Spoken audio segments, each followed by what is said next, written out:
இவர் ஊருக்கு போயிட்டு வந்தாலே என்னை திட்டி தீத்துருவாருங்க. ஆமாங்க. ஏன்னா எங்கள் மாமியார் இவரை பார்த்தாலே எங்கேருந்து தான் இதெல்லாம் வாங்குவாங்கன்னே தெரியாது. ஆனால் இவர் கிளம்புற நேரத்தில் ஒரு கட்டைப்பை நிறையா கொடுத்து விடுவாங்க.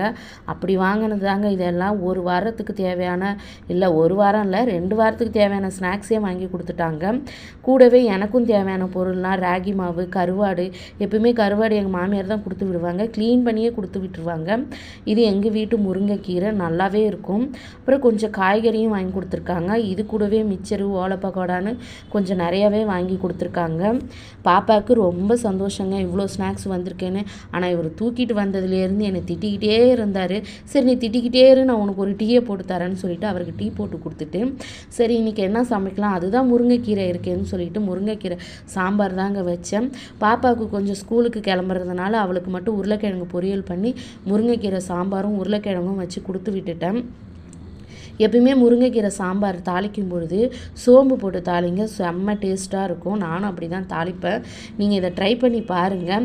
எங்கள் அம்மா இந்த முருங்கைக்கீரை சாம்பார் வச்சாங்கன்னா வேறு லெவலில் இருக்குங்க. நான் இதை அடிட்டு எங்கள் அம்மாவுக்கு இந்த முருங்கைக்கீரை சாம்பார், பருப்பு சாம்பார், இது எல்லாமே எங்கள் அம்மா பண்ணால் எனக்கு ரொம்ப பிடிக்கும். அப்புறம் என்னங்க, முருங்கைக்கீரை சாம்பார், கருவாடு தொக்கு தான் வேறு லெவல் டேஸ்ட்டாக இருந்துச்சு. நீங்களும் ட்ரை பண்ணி பாருங்கள்.